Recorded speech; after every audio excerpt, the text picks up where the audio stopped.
So let's see मित्रांनो, आपला आजचाही class जो आहे तो महत्वाचा क्लास आहे, कारण आपण आतापर्यंत जेवढेही कोड किंवा ऍक्ट्स म्हणजेच कायदे, अधिनियम आणि संहिता कंप्लीट केलेली आहे, त्यावर आपण क्वेश्चन सिरीज बघतोय, ज्याचं आजचा हा दुसरा भाग आहे. ऑलरेडी आपण भाग 1 बघितलेला आहे आणि हा दुसरा भाग आहे. पुन्हा तुम्हा सर्वांना एक काम आहे की क्लास झाल्यानंतर किंवा सगळे 25 प्रश्न झाल्यानंतर तुम्हा सर्वांना कमेंट मध्ये सांगायचंय तुमचं किती बरोबर आहे आणि किती चुकलेलं आहे. क्लिअर? नाव चला, पुन्हा कामगार विभाग भरती 2026 चा आता कोर्स फक्त 1499 ला अवेलेबल आहे. ज्या विद्यार्थ्यांना परचेस करायचं आहे ते लोक आपल्या पिलर्स कोचिंग क्लासेस वरनं परचेस करू शकता. ओके, चला मग पहिला प्रश्न आहे,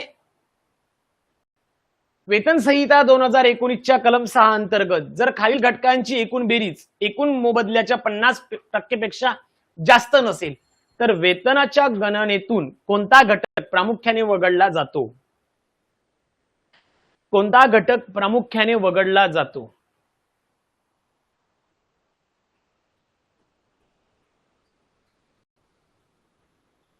चला,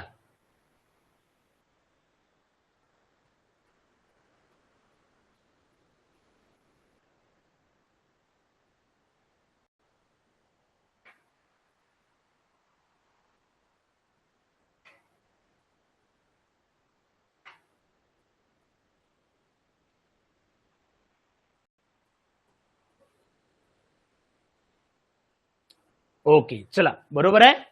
काय म्हटलंय सेक्शन नंबर 6 मध्ये. ओके, हा जो मित्रांनो सेक्शन नंबर 6 दिलेला आहे किंवा कलम नंबर 6 दिलेला आहे, यामध्ये वेजेसची डेफिनेशन जी दिलेली होती त्यामध्ये हाऊस रेंट अलाउन्सेस ज्याला आपण HRA म्हणतो, यामध्ये ओव्हर टाइम असू दे किंवा ओव्हर टाइम अलाउन्सेस असू दे, बोनस असू दे, कमिशन असू दे किंवा ह्या ज्या गोष्टी आहे हे कॉम्पोनंट जे आहे हे वेजेस मध्ये इन्क्लूड होत नाही. पण एक महत्वाची अट काय दिलेली आहे ते सुद्धा माहित असणं गरजेचं आहे. पण जर या एक्सक्लुडेड कंपोनंटची टोटल अमाऊंट टोटल रेम्युनरेशनच्या 50% पेक्षा जास्त झाली तर एक्सेस अमाऊंट वेज मध्ये ऍड केली जात असते. क्लिअर? त्यामुळे इथे सी करेक्ट आहे. आत्ता क्लिअर? सी करेक्ट आहे. नेक्स्ट, सेकंड नंबर, वेतन संहिता 2019 च्या कलम 42 अंतर्गत केंद्रीय सल्लागार मंडळाचे अध्यक्ष म्हणून कोण काम पाहते? भारताचे पंतप्रधान, केंद्र सरकारने नामांकित केलेल्या स्वतंत्र व्यक्तीपैकी एक व्यक्ती, केंद्रीय कामगार सचिव, कामगार संघटनांनी निवडलेला प्रतिनिधी. चला पटकन सांगा, कोण काम पाहतो? अगदी बरोबर, आणि हे सिंपल पण आहे आणि तुम्हा सर्वांना माहित पण आहे. बरोबर आहे.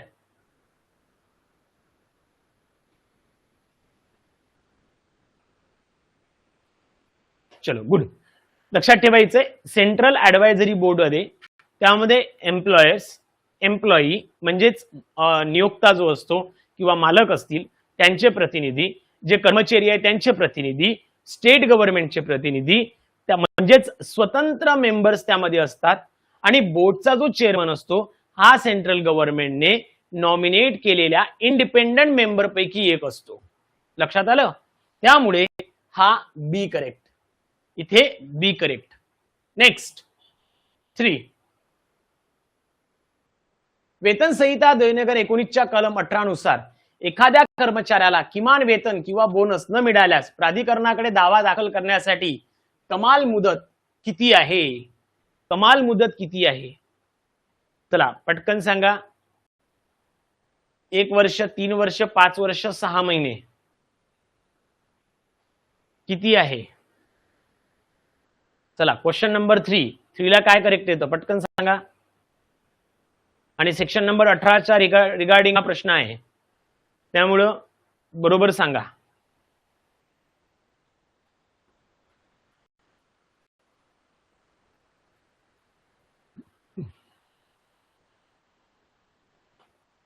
चला फास्ट पटपट सांगा रे बाळांनो.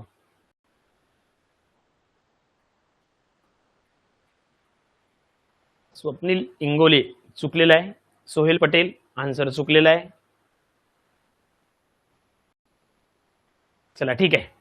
याचं करेक्ट आन्सर आहे मित्रांनो, याचं करेक्ट आन्सर आहे बी 3 इयर्स. आता सेक्शन नंबर 18 जो कोड ऑन वेजेस किंवा वेतन संहिता 2019 नुसार क्लेम करण्यासाठी किंवा क्लेम करण्याची जी लिमिट आहे किंवा लिमिट पिरियड जो दिलेला आहे तो 3 वर्षाचा दिलेला आहे. लक्षात ठेवायचं किती 3 वर्षाचा दिलेला आहे, त्यामुळे 3 ला बी करेक्ट. नेक्स्ट 4th वेतन संहिता 2019 अंतर्गत जर एखाद्या नियोक्त्याला पहिल्यांदाच किमान वेतनापेक्षा कमी वेतन दिल्याबद्दल दोषी ठरले गेले तर 54 अंतर्गत कमाल आर्थिक दंड किती विहित केलेला आहे? चला पटकन सांगा. ओके,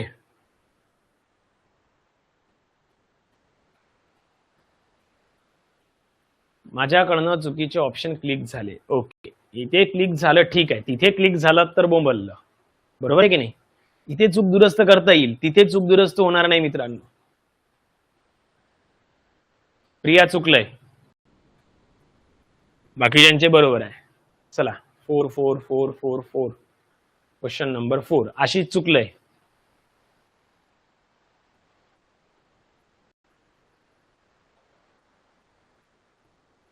प्राची चुकलंय.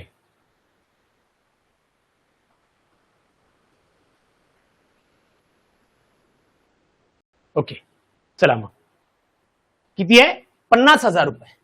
जर का एखाद्या नियोक्त्याने, एखाद्या मालकाने, एखाद्या कारखानदाराने, एखाद्या फॅक्टरीच्या ओनरने जर का एखाद्या कर्मचाऱ्याला मिनिमम वेतन जे असेल, किमान वेतन आहे त्यापेक्षाही कमी वेतन जर देत असेल आणि ही जर का चूक त्याच्याकडनं पहिल्यांदा होत असेल तर त्यासाठी जास्तीत जास्त त्याला 50,000 रुपये एवढा फाईन होण्याची शक्यता आहे. लक्षात आलं? चला नेक्स्ट 5th वेतन संहिता 2019च्या कलम 26 नुसार जर वाटप करण्यायोग्य अधिशेष उपलब्ध असेल तर नियोक्ता कर्मचाऱ्यांना कमाल किती टक्के वार्षिक बोनस देण्यास कायदेशीर बांधील असू शकतो? चला व्यवस्थित समजून घ्या. किती टक्के कायदेशीर बोनस त्याने द्यायला पाहिजे? मॅक्झिमम. अधिशेष, अधिशेष म्हणजे मॅक्झिमम प्रॉफिट. लक्षात आलं? अधिशेष कशाला म्हणतो आपण? जो मॅक्झिमम प्रॉफिट शिल्लक असेल, ओके, उपलब्ध असेल त्याला आपण अधिशेष बोलतो. त्यालाच आपण इंग्लिशमध्ये अलोकेबल सरप्लस सुद्धा बोलतो. क्लिअर?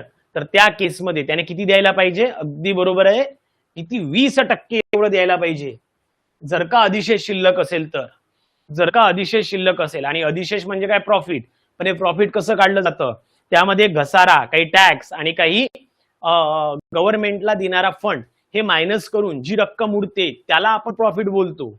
लक्षात घ्या. प्रॉफिट म्हणजे जो काही ओव्हरऑल प्रॉफिट येतो त्याला प्रॉफिट म्हणत नाही, त्यामधनं काही कपात केली जाते, काही व्हॅल्यू डिडक्ट केली जात असते आणि त्याला आपण काय बोलतो? अधिशेष बोलतो असतो. आणि तो अधिशेष जो असेल तो 20% तुम्हाला देता येतो. क्लिअर? चलो नेक्स्ट 6 माथाडी कायदा 1969च्या कलम 13 अंतर्गत नोंदणीकृत मालकांनी मंडळाचा प्रशासकीय खर्च आणि कल्याणकारी योजनांचा खर्च भागवण्यासाठी मंडळाकडे भरावयाची लेवीचा दर कोण निश्चित करते?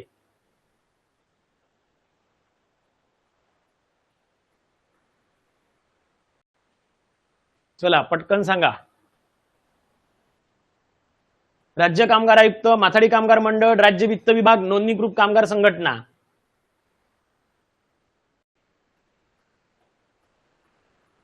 चला पटापट सांगा.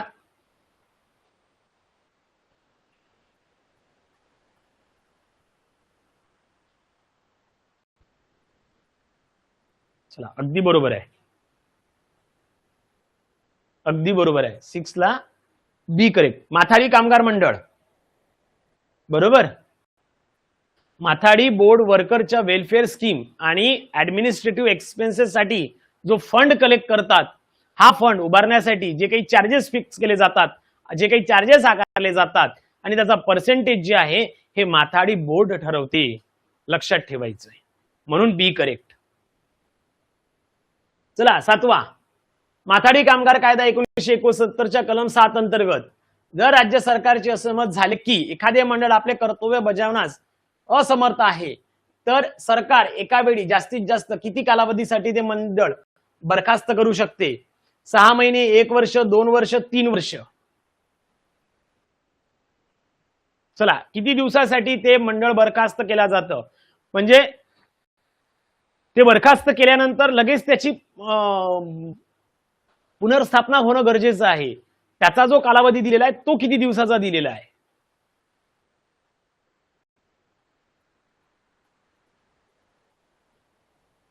किती दिलेला आहे? मोस्ट ऑफ द लोक चुकीची उत्तर देत आहेत. 6 महिन्यापेक्षा जास्त नसतो. किती? 6 महिन्यापेक्षा जास्त नसायला पाहिजे. तो जो टाइम पिरियड आहे तो 6 महिन्यापेक्षा जास्त नसायला पाहिजे. लक्षात ठेवा. त्यामुळे करेक्ट आन्सर काय आहे? ए. करेक्ट आन्सर काय? ए. माथाडी कायदा 1969 च्या कलम 14 नुसार या कायद्याअंतर्गत नियुक्त केलेला कोणताही निरीक्षक कोणत्या कायद्याच्या अंतर्गत लोकसेवक मानला जात असतो? महाराष्ट्र पोलीस कायदा 1951, भारतीय दंड संहिता 1960, फौजदारी प्रक्रिया संहिता 1973, वेतन प्रदान कायदा 1936. चला, इथे डायरेक्ट 50% चा तुम्ही गेम करू शकता की बाबा महाराष्ट्र पोलीस तर इथे येत नाही आणि फौजदारी प्रक्रिया संहिता पण येत नाही. मग उरलं कोण? बी आणि डी. सी निघालेलंच आहे. स्वप्नील, बी आणि डी मध्ये करेक्ट उत्तर सांगा आता.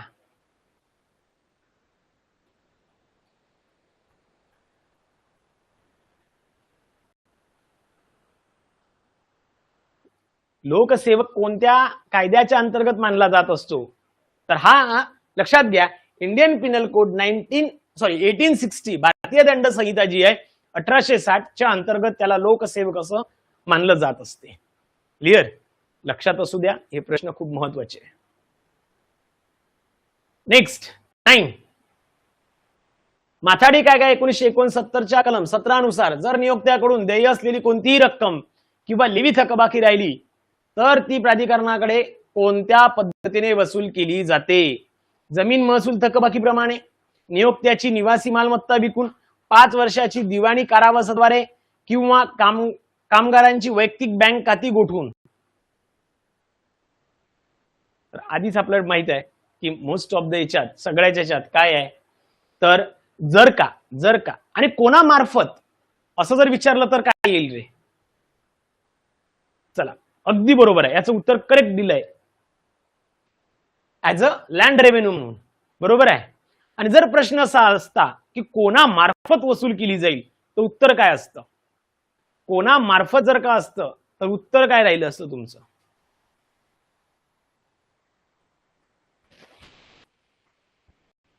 चला पटकन सांगा. कुणामार्फत?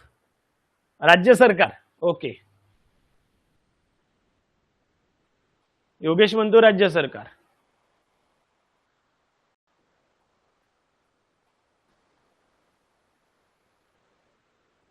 चला, कोणामार्फत जर विचारलं तर गुड अमाय. अजून स्वप्नील म्हणतोय मंडळामार्फत. ओके, मंडळाला जमीन महसुलाचे अधिकार आहेत का? प्रिया म्हणते लेबर कोड. चला, दोघांनी उत्तर बरोबर दिलं. जिल्हाधिकारी किंवा जिल्हा दंडाधिकारी. ओके, डिस्ट्रिक्ट कलेक्टर और डिस्ट्रिक्ट मॅजिस्ट्रेट हे दोघं काय करतात अशा केसेसमध्ये जमीन महसूल थकबाकीप्रमाणे त्या पर्टिक्युलर नियोक्त्याकडनं तशा पद्धतीची वसुली करून घेतात. क्लिअर? चला नेक्स्ट 10. माथाडी कायदा 1969 च्या अनुसूचित रोजगाराच्या कलमानुसार खालीलपैकी कोणत्या रोजगाराचा समावेश स्पष्टपणे अनुसूचीमध्ये केला गेला आहे? सॉफ्टवेअर डेव्हलपमेंट कंपन्यांमधील रोजगार, बाजारपेठा किंवा बंदरांमध्ये मालाची चढ उतार आणि थप्पी लावणे यासंबंधीचा रोजगार, पूर्णवेळ शालेय शिक्षक म्हणून रोजगार, सरकारी प्रशासकीय कार्यालयांमधील रोजगार. खूप इझी उत्तर आहे, एकदम फालतू दिलेलं आहे. एकदम फालतू प्रश्न आहे, बरोबर आहे ना? याच्यात तुम्ही चुकायला नाही पाहिजे, चुकूनही चुकायला नाही पाहिजे. चलो गुड, छान. चला, करेक्ट उत्तर आहे बी. कारण सॉफ्टवेअर डेव्हलपमेंट कंपन्यामध्ये बसून काम करणं, शिक्षक म्हणून पूर्ण वेळ काम करणं किंवा सरकारी प्रशासकीय कार्यालयामध्ये काम करणं, हे काम मित्रांनो लोड करणं, अनलोडिंग करणं, एखादी गोष्ट कॅरी करणं, तिला शिवणं, तिला ठेवणं, हे अनप्रोटेक्टेड मॅन्युअल वर्क्स मध्ये लागू होत नाही. ओके. विशेषतः जे लोक मार्केटमध्ये, वेअरहाऊस मध्ये, बंदरांवर किंवा ट्रान्सपोर्ट ऍक्टिव्हिटीमध्ये काम करतात त्यांना आपण माथाडी कामगार बोलतो आणि अशा कामगारांना संरक्षण देण्यासाठी हा कायदा आहे. क्लिअर? त्यामुळे करेक्ट ऑप्शन काय आहे? बी आहे. चला नेक्स्ट 11. महाराष्ट्र खाजगी सुरक्षा रक्षक कायदा 1981च्या कलम 15 अंतर्गत या कायद्याच्या प्रशासनाबाबत राज्य सरकारला सल्ला देण्यासाठी सल्लागार समिती नियुक्त करण्याचा अधिकार कोणाला आहे? पोलीस महासंचालक, सुरक्षा रक्षक मंडळ, राज्य सरकार, महाराष्ट्राचे राज्यपाल.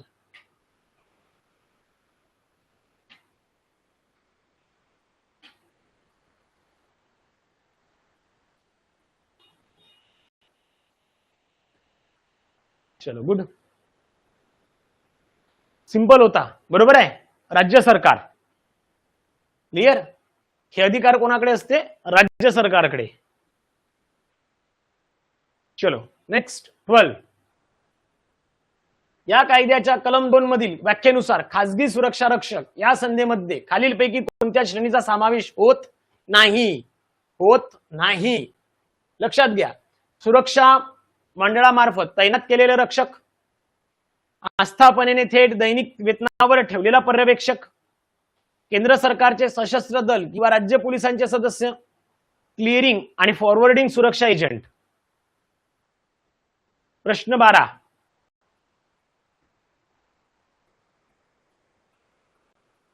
चला 12ला काय करेक्ट येतं? पुन्हा एकदा सांगतोय, ज्या विद्यार्थ्यांना हा कोर्स परचेस करायचा असेल, आता हा कोर्स 1499 ला आपल्या पिलर्स कोचिंग क्लासेसच्या ऍपवर अवेलेबल आहे. तुम्ही हा कोर्स डायरेक्ट आपल्या ऍपवरनं परचेस करू शकता. क्लिअर? परचेस केल्यानंतर तुम्हाला दिलेल्या नंबरवर मेसेज करायचा आहे. मेसेज केल्यानंतर तुम्हाला व्हॉट्सअपला सगळ्या नोट्स पाठवल्या जातात. चला पुन्हा तरी एक जण चुकलंच आहे, कोणीतरी एकाने चुकवलं, प्राचीने चुकवलं आहे ना. उत्तर बी म्हणतायत. बी कसं काय?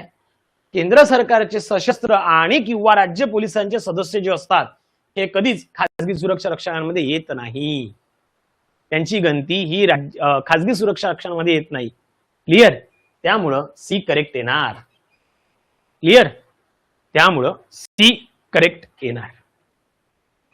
चला नेक्स्ट 13. या कायद्याच्या कलम 8 नुसार जर एखादा नियोक्ता किंवा सुरक्षा रक्षक मंडळाने नोंदणी किंवा शिस्तभंगाच्या कारवाईबाबत दिलेल्या आदेशामुळे बाधित झाला असेल तर तो किती दिवसांच्या आत राज्य सरकारकडे अपील करू शकतो? ओके, पटकन सांगा. समितीने काहीतरी निर्णय दिलाय आणि तो निर्णय एकतर त्या नियुक्त्याला किंवा त्या सुरक्षा रक्षकाला जर का त्या निर्णयामुळे समाधान नसेल किंवा तो नाराज होत असेल तर त्या केसमध्ये त्याला अपील करण्यासाठी किती दिवसाचा कालावधी सांगितलेला आहे?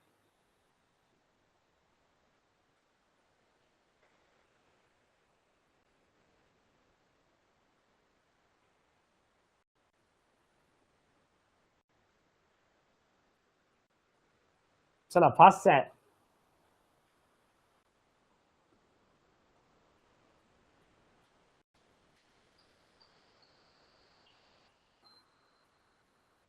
ओके चलो, करेक्ट आन्सर आहे 30 दिवस. 30 दिवस. बोर्डने एखादी ऑर्डर दिली आणि त्यामुळे जर का एखाद्या व्यक्ती नाराज होत असेल, तो समाधानी नसेल, तर त्या केसमध्ये 30 दिवसाच्या आत स्टेट गव्हर्नमेंटकडे तो अपील करू शकतो.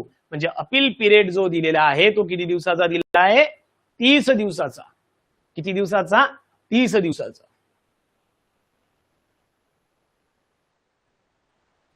14.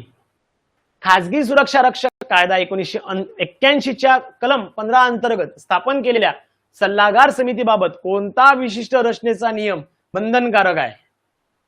त्यात केवळ पोलीस विभागातील सदस्य असावेत, त्यात मालक सुरक्षा रक्षक आणि राज्य सरकारचे समान संख्येने प्रतिनिधी असावेत, त्याचे अध्यक्षपद उच्च न्यायालयाच्या विद्यमान न्यायमूर्तीकडे असावे, त्यात केवळ संसद सदस्यांचा समावेश असावा.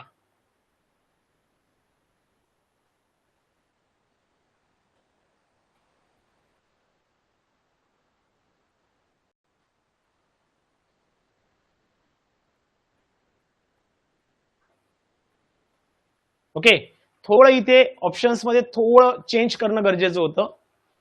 इथे एम्प्लॉई आणि सिक्युरिटी गार्ड म्हणजे जो एम्प्लॉयर्स आहे, जो नियुक्त आहे आणि जो खासगी सुरक्षा रक्षक आहे यांचे प्रतिनिधी सेम असतात.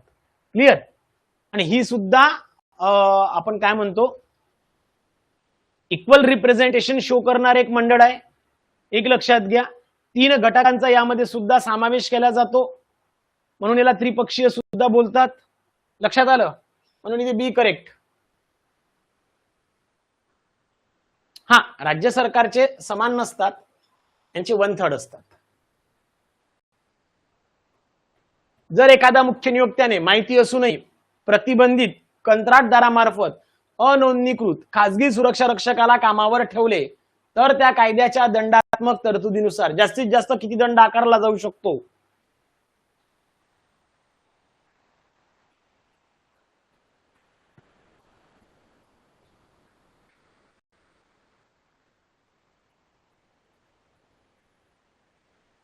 चला पटकन सांगा.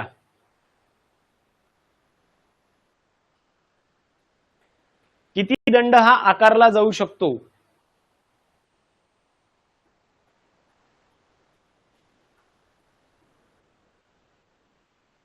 लक्षात घ्या, 2000 रुपये. जर एखाद्या मुख्य नियोक्त्याने माहिती असूनही प्रतिबंधित कंत्राटदारामार्फत, याला म्हणतो आपण बँड, एखादा जर का कॉन्ट्रॅक्टर बॅन असेल तरीही त्याच्या मार्फत जर का एखाद्या खासगी सुरक्षा रक्षकाला तिथं एम्प्लॉयमेंट दिलं असेल किंवा कामावर ठेवलं असेल तर त्याला 2000 पर्यंतचा दंड केला जाऊ शकतो. लक्षात आलं? त्यामुळे आन्सर बी करेक्ट. चला नेक्स्ट, महाराष्ट्र कामगार किमान घरभाडे भत्ता अधिनियम 1983 च्या कलम 5 अंतर्गत घरभाडे भत्त्यासाठी पात्र ठरण्यासाठी कामगाराने एका वर्षात किमान किती कालावधीची सलग सेवा पूर्ण करणे आवश्यक आहे? किती दिवस त्याने काम करणं गरजेचं आहे? आता हा प्रश्न ऍक्ट मधला नाहीये, हा प्रश्न ज्युडिशियल केसचा आहे. ओके, मी तुम्हाला आधी सांगितलंय की आपले जे एमसीक्यू आहे हे फक्त काय पुस्तकांच्या बेसिसवर नाहीये किंवा ऍक्टच्या बेसिसवर नाहीये. यामध्ये तुम्हाला करंट अफेअर किंवा जनरल नॉलेजच्या पद्धतीचे सुद्धा ऍक्टच्या रिलेटेड प्रश्न बघायला मिळतील. लक्षात आलं?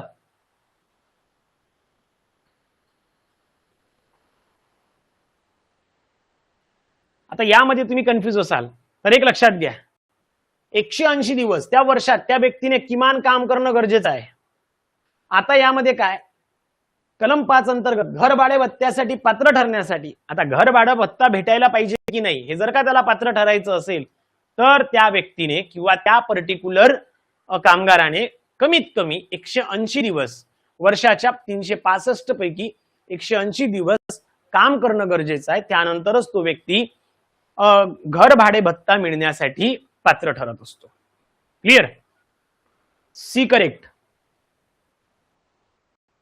या कायद्याच्या कलम 10 नुसार जर नियंत्रण अधिकाऱ्याने घरभाडे भत्ता वसुलीबाबत आदेश जारी केला तर बाधित व्यक्ती किती दिवसाच्या आत अपीलीय प्राधिकरणाकडे अपील करू शकतो? किती दिवसाच्या आत तो अपीलीय प्राधिकरणाकडे अपील करू शकतो? एखादं कंट्रोलिंग ऑथॉरिटी आहे, त्यांनी ऑर्डर दिला, तो त्याला मान्य नाही आणि त्याला अपील करायची असेल तर तो किती दिवसात अपील करू शकतो? चला सांगा. Question number 17.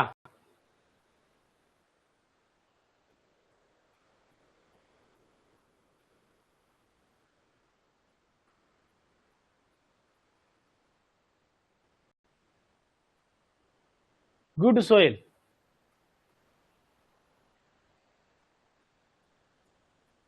बाकीचे पण पटपट पटपट देत चला रे. एवढा वेळ जर घ्याल तर आपल्याला तिकडे तेवढा वेळ उरत नाही ना, तिकडे तेवढा वेळ उरत नाही आपल्याकडे. चला 60 दिवस, तर त्या व्यक्तीने 60 दिवसाच्या आत अपीलीय प्राधिकरणाकडे अपील मागता येतं किंवा दाद मागता येत असते. लक्षात आलं? C correct. 1983च्या कायद्याच्या तरतुदीनुसार जर एखादा कामगार महिन्यात 15 दिवस पूर्ण वेतनासह अधिकृत रजेवर असेल तर त्या कालावधीसाठी त्याच्या घरभाडे भत्त्याची गणना कशी केली जाते? रजेच्या कालावधीसाठी कोणताही घरभाडे भत्ता दिला जात नाही. कामगार कर्तव्यावर असल्यासारखाच पूर्ण घरभाडे भत्ता दिला जातो. घरभाडे भत्ता 50% कमी केला जातो. घरभाडे भत्त्याची गणना पुढील वर्षावर ढकलली जाते. 18.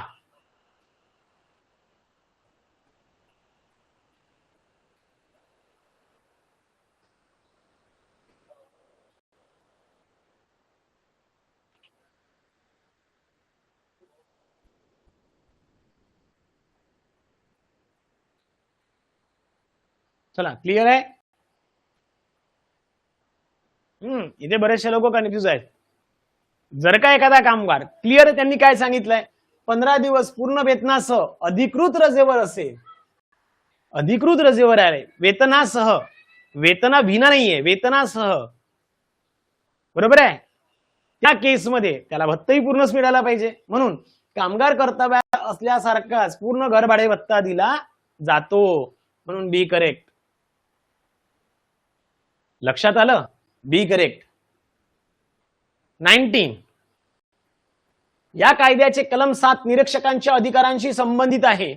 खालीलपैकी कोणता निरीक्षकाचा वैधानिक अधिकार नाही? वाजवी वेळेत कोणत्याही आस्थापनेत प्रवेश करणे, घरभाडे भत्त्याशी संबंधित कोणत्याही नोंदवही किंवा कागदपत्रांची तपासणी करणे, न्यायालयाच्या आदेशाशिवाय संपूर्ण कारखाना नियमाचा सील करणे, आस्थापनेत आढळलेल्या कोणत्याही व्यक्तीचे जबाब नोंदवणे. चला पटकन सांगा.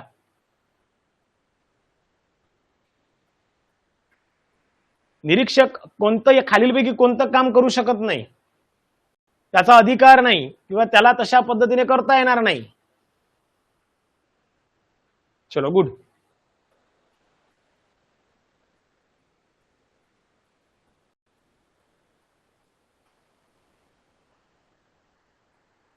चला ठीक आहे.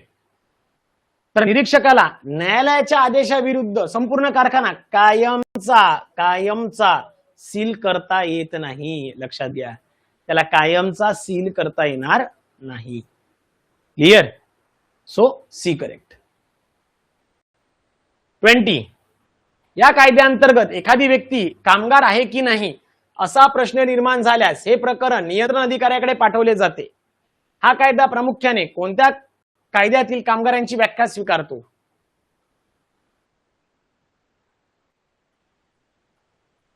चला थोडा कन्फ्युजिंग आहे.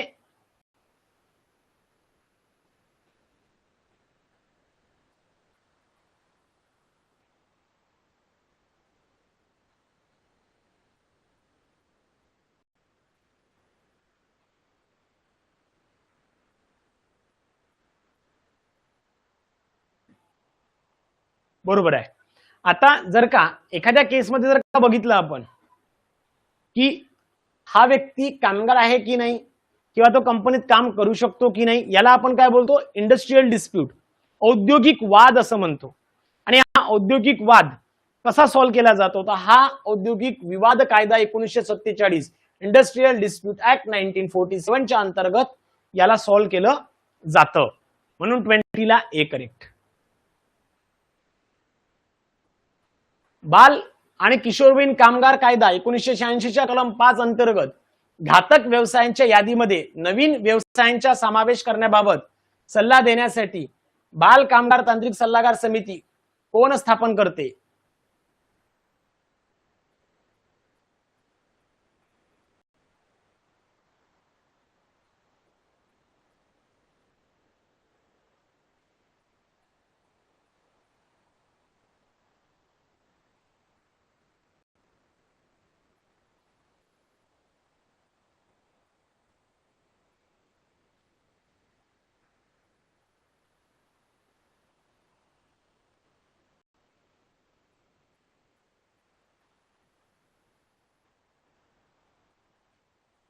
चलो गुड, केंद्र सरकार. नेक्स्ट 22, कायद्याच्या कलम 8 नुसार किशोरवयीन मुलाला कामावर ठेवणाऱ्या प्रत्येक नियोक्त्याने नोंदवही ठेवणे बंधनकारक आहे. या नोंदवहीत खालीलपैकी कोणती माहिती नोंदवणे अनिवार्य आहे? नियोक्त्याची रोजची बँक शिल्लक, कामाचे स्वरूप, कामाचे तास आणि विश्रांतीचा काळ, किशोरवयीन मुलाची राजकीय संलग्नता, किशोरवयीन मुलाच्या आजोबांची शैक्षणिक पात्रता. सिंपल आहे, काहीच नाही याच्यात. हे तर म्हणजे खूप सिंपल आहे, अतिशय सिंपल आहे. बरोबर आहे, अगदी बरोबर. बी करेक्ट. बरोबर आहे. चला बी करेक्ट. त्यामध्ये काय काय असायला पाहिजे? तर नेचर ऑफ वर्क माहिती असायला पाहिजे, वर्किंग अवर्स माहिती असायला पाहिजे, रेस्ट इंटरवल माहिती असायला पाहिजे. हे रेकॉर्ड तिथे मेंटेन करणं गरजेचं आहे. त्यासोबतच त्याच पर्टिक्युलर नोंदवहीमध्ये किंवा रजिस्टरमध्ये त्याचं वय, त्याचा जन्मदाखला, ह्या पण गोष्टी मेंटेन करणं गरजेचं असते. कायद्याच्या कलम 11 अंतर्गत बाल कामगार कायद्याचे उल्लंघन केल्याबद्दल नियोक्त्याविरुद्ध न्यायालयात औपचारिक फौजदारी दाखल करण्याचा वैधानिक अधिकार कोणाला आहे? केवळ पीडित बालकाला, केवळ प्रमाणित वैद्यकीय अधिकाऱ्याला, या कायद्याअंतर्गत नियुक्त केलेला कोणताही निरीक्षक किंवा कोणताही व्यक्ती, केवळ जिल्हा पोलीस प्रमुखांना.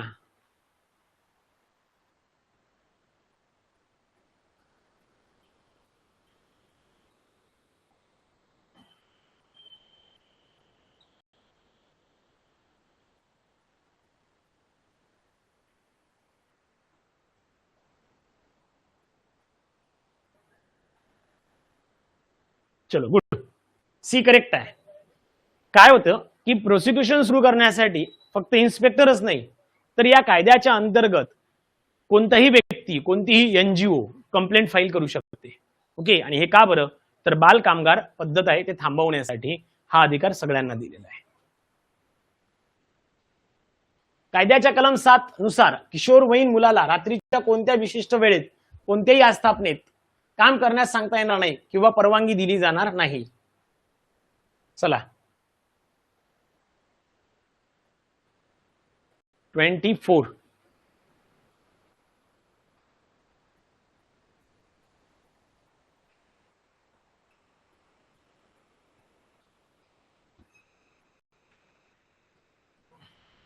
अगदी बरोबर.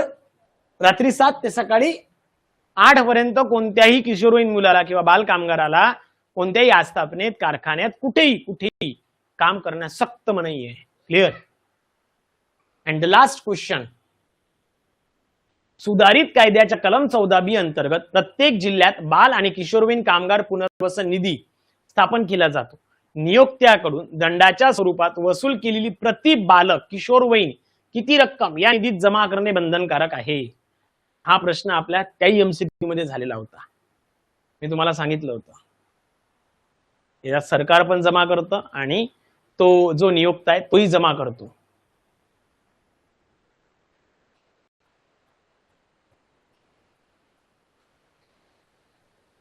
जर का इन केस असं असतं की एखाद्या कारखान्यामध्ये बालमजूर सापडले तर त्याला फाईन तर बसणार, तो गुन्हाही आहे, पण त्याने ते बालमजूर काम करून घेतले म्हणून ना मग जो बालमजूर किंवा बाल कामगार पुनर्वसन निधी आहे त्या निधीमध्ये सुद्धा त्याला एक्स्ट्रा पैसे द्यावे लागतात त्या नियोक्त्याला. तर ते किती द्यावे लागतात प्रत्येक मुलाच्या मागे? तर ते असतात 20,000 रुपये पर बालक.